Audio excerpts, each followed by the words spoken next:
नमस्कार दोस्तों, स्वागत है आपका टीवी 24 नेटवर्क में और मैं हूं अजय सिन्हा। उत्तर प्रदेश के इटावा में जो घटना सामने आई, जिस तरह से यादव कथावाचकों की चोटी काटी गई, उन्हें अपमानित किया गया, प्रताड़ित किया गया, इसके बाद तमाम तरह की चर्चाएं शुरू हो गई। चर्चा ये शुरू हो गई कि यादव जाति देखकर कथावाचकों को अपमानित किया गया और क्या ब्राह्मणों को ही ये अधिकार है कि सिर्फ ब्राह्मण कथा करें, दूसरा कोई कथा ना करे। इस चीज को लेकर तमाम तरह की चर्चाएं हुई, लेकिन जब दूसरा पक्ष सामने आया, यानी कि जो ब्राह्मण थे जिन पे आरोप लगा था, उन्होंने कहा कि ये जो कथावाचक आए थे, इन्होंने अपनी जाति छुपाई क्योंकि वहां पर उनके पास से 2 आईडी कार्ड बरामद हुए, आधार कार्ड बरामद हुए, जिसमें एक में चतुर्वेदी है तो एक में यादव का जिक्र है। बहरहाल संत सिंह यादव और मुकुटमणि नाम के जो 2 कथावाचक थे, इनकी चोटी काटने को लेकर विवाद हुआ और राजनीति भी इस पर उत्तर प्रदेश में शुरू हो गई। लेकिन इस राजनीतिक चर्चा ने कल हिंसक मोड़ ले लिया। दरअसल कुछ अहीर रेजिमेंट के और कुछ यादव समाज के लोग इटावा के दादरपुर गांव पहुंचने लगे। सीधे तौर पर पुलिस प्रशासन ने जो घटना इटावा में हुई थी उस मामले का संज्ञान लिया और 6 लोगों को गिरफ्तार किया। लेकिन जिस तरह से कुछ लोग दादरपुर गांव पहुंचने की कोशिश करते हैं और वहां पर बाकायदा नाम और जाति पूछते हैं लोगों की, उसके बाद जब पुलिस प्रशासन मौके पर पहुंचता है तब वहां पर हिंसा होने लगती है। सीधे तौर पर टकराव की स्थिति आ जाती है और पुलिस को हवाई फायर भी करना पड़ता है। अब इस मामले में और राजनीति शुरू हो गई है। दरअसल गगन यादव वो हैं जो अपने आप को यादवों का पैरोकार कहते हैं, जो यादवों की हक की बात करने वाला अपने आप को कहते हैं। उन्होंने एक ट्वीट पर ऐलान किया ट्विटर पर और सीधे कहा, जो पोस्टर मैं बता रहा हूं, पोस्टर आपकी स्क्रीन पे आएगा, चलो इटावा 26 जून 2025 गुरुवार सुबह 11 बजे, थाना बकेवर, जिला इटावा। संत सिंह यादव के सम्मान में आ रहे हैं हम मैदान में। गगन यादव ये संस्थापक एवं राष्ट्रीय अध्यक्ष हैं इंडियन रिफॉर्मर्स ऑर्गेनाइजेशन के। अब इन्होंने आह्वान किया यादवों से कि भाई इस जगह पे पहुंचो, लेकिन इनको आगरा में पुलिस और प्रशासन ने रोक दिया। लेकिन जिस तरह की वारदात दादरपुर गांव में देखने को मिली, जिस तरह की कुछ लोगों ने हिंसा करने की कोशिश की, पुलिस ने उस मामले में एक्शन लेके कई लोगों को अंदर किया है, यानी कई लोग गिरफ्तार किया। आज तक की खबर आपको बताते हैं, लिखा है इटावा कथावाचक कांड, 19 बवाली गिरफ्तार, 13 गाड़ियां सीज, गांव में फोर्स तैनात, अहीर रेजिमेंट और यादव महासभा के उपद्रव के बाद एक्शन ने पुलिस, यानी कि 19 जो बवाल करने वाले लोग थे उनको पुलिस ने गिरफ्तार किया है और जो लोग शामिल थे उनकी तलाश और धरपकड़ जारी है। अंदर लिखा है अब तक 19 बवाली गिरफ्तार हो चुके हैं, 13 गाड़ियां सीज की गई हैं। इसके साथ ही दादरपुर गांव में कई थानों की फोर्स तैनात की गई है।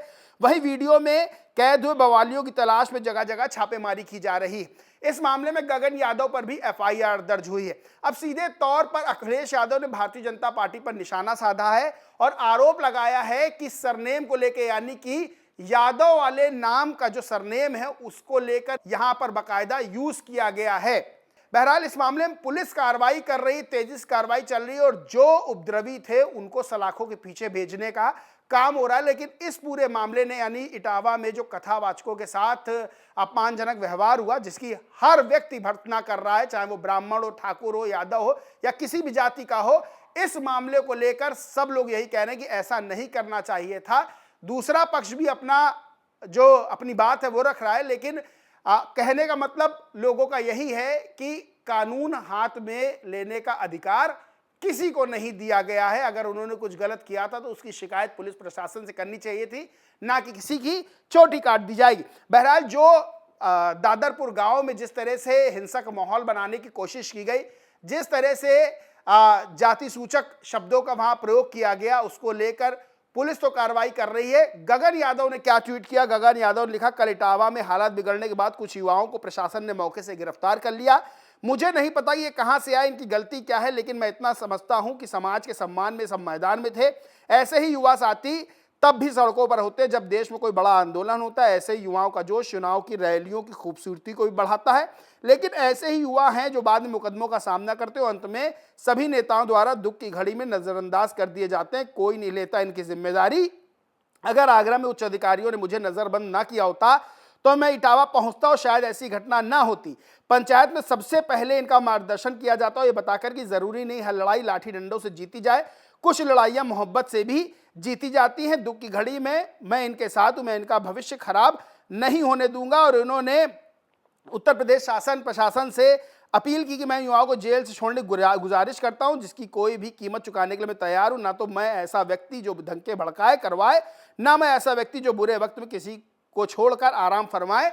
और फिर बीजेपी फॉर इंडिया को इन्होंने बीजेपी फॉर यूपी को टैग किया, Etawah police UP police, DGP UP और सीएमओ ऑफिस यूपी को इन्होंने टैग किया हुआ है। लेकिन सीधी सी बात है, ये बात निकलकर सामने आ रही कि गगन यादव ने आह्वान किया था कि इटावा चलो, और ये वहां संत सिंह यादव को न्याय दिलाने की बात कर रहे थे। और वहां पर बड़ी संख्या में लोग पहुंचते हैं, उपद्रव करते हैं, पुलिस से उनकी भिड़ंत होती है, पुलिस हवाई फायर करती है और फिर वहां पर जो उपद्रव करने वाले लोग हैं उनको सलाखों के पीछे भेजा जाता है और वहां पर जो और लोग शामिल थे उनकी धरपकड़ और पहचान की जा रही है। तो सीधा सा आरोप है कि गगन यादव कहने पर वहां लोग पहुंचे थे। बहरहाल गगन यादव पे भी एफआईआर दर्ज हुई है। अब अखिलेश यादव ने भी इस चीज को लेकर एक ट्वीट किया है, क्योंकि उत्तर प्रदेश की राजनीति इस वाले मामले को लेकर गरमाई हुई है। अखिलेश यादव ने लिखा, भाजपा अपने सेट किए हुए प्लांटेड लोगों के उपनाम का दुरुपयोग करके उत्तर प्रदेश के पड़ोसी राज्यों से लोगों को लाकर समाज को बांटने वाली जो घुसपैठिया राजनीति प्रदेश में कर रही है, उसका सब बच्चा बच्चा जानता है। उत्तर प्रदेश का समाज कुछ नकारात्मक लोगों की गलतियों से बटेगा नहीं, बल्कि और भी मजबूत होगा। यानी इन्होंने सीधा आरोप लगाया कि बीजेपी उत्तर प्रदेश से बाहर, यानी कि यादव उपनाम के लोगों को लाकर यहां पर इस तरह का विवाद पैदा करने की कोशिश कर रही है। आज का उत्तर प्रदेश में एक भी भाजपाई नहीं जिस पर दिल्ली वाले भरोसा कर सकें। शायद ऐसा ही है, तभी वो बाहर से लोगों को लाकर षड्यंत्र की नई बिसात बिछा रहे हैं। सच तो यह कि लखनऊ वालों के लिए एक ताल ठोंकती चुनौती है कि उत्तर प्रदेश को अस्थिर बना करने के लिए उत्तर प्रदेश की सीमा पार से लोग बार बार अंदर आ रहे हैं, प्रदेश का अमन चैन बिगाड़कर आराम से वापस चले जा रहे हैं। इन्होंने आरोप लगाया है कि ये सब दिल्ली में बैठे हुए लोग करवा रहे हैं। उत्तर प्रदेश की भाजपा सरकार क्या अपने प्रदेश की सीमाएं किसी भी अराजक तत्व के लिए खोल देगी?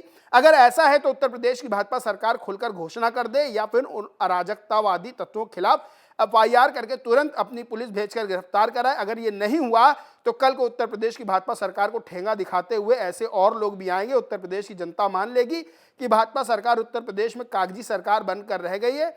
ना उनके पास कोई नेतृत्व है, ना ही उत्तर प्रदेश की कानून व्यवस्था और यहाँ की शांति के लिए कोई प्रतिबद्धता है। बाद में इन्होंने सामाजिक न्याय और पीडीए की बात की है। दरअसल अखिलेश यादव ने यह आरोप लगाया है, नाम भले ही नहीं लिया, लेकिन गगन यादव ने जिस तरह से वहां पर लोगों को आह्वान किया चलने को, तो सीधा आरोप लगाया कि बाहर से भारतीय जनता पार्टी जो है, दिल्ली में बैठे लोग भारतीय जनता पार्टी को बाहर से लोगों को लाते हो, प्लांट करते हैं इन सब चीजों को। बहरहाल उत्तर प्रदेश के इटावा में जिस तरह की घटना कथावाचकों के साथ हुई वो भी दुर्भाग्यपूर्ण थी, उसका भी सबने विरोध दर्ज कराया, हर जाति हर वर्ग ने विरोध दर्ज कराया। लेकिन उसके बाद जिस तरह से यादव कथावाचकों को न्याय दिलाने के लिए कुछ लोग वहां भीड़ के साथ पहुंचते हैं, आपत्तिजनक नारे लगाते हैं, उसको लेकर भी लोगों ने विरोध दर्ज कराया। यादव समाज भी विरोध दर्ज करा रहा है और सीधे तौर पर कह रहा है कि इस तरह से युवाओं को भटका कर उनको एफआईआर उन पर दर्ज होगी, उनका भविष्य खराब होगा। इस तरह से नहीं करना चाहिए था, कानून व्यवस्था पर भरोसा रखना चाहिए था। बहरहाल कानून अपना काम कर रहा है, पुलिस प्रशासन अपना काम कर रहा है और जो लोग इस उपद्रव में शामिल थे उनकी गिरफ्तारियां तेज कर दी गई है। लेकिन उत्तर प्रदेश की राजनीति इस पूरे मामले के बाद गर्मा गई है और सीधे तौर पर बहुत से लोग गगन यादव पर भी आरोप लगा रहे हैं। अखिलेश यादव ने भी कहीं ना कहीं बिना नाम लिए आरोप लगाया भारतीय जनता पार्टी पर भी, और बहुत से लोग गगन यादव पर भी आरोप लगा रहे हैं कि गगन यादव ने समाज के जो युवा हैं उनको भटकाने का काम किया है। अब वो युवा जो सलाखों के पीछे पहुंच गए, उनका भविष्य पूरी तरह से खराब हो गया। बहरहाल दोस्तों, इस पूरे मामले पर आप क्या सोचते, क्या मानते, कमेंट करके जरूर बताएं। वीडियो अच्छा लगा तो लाइक करें, शेयर करें, चैनल को सब्सक्राइब नहीं किया तो सब्सक्राइब करके बेल आइकन जरूर दबा लें। धन्यवाद।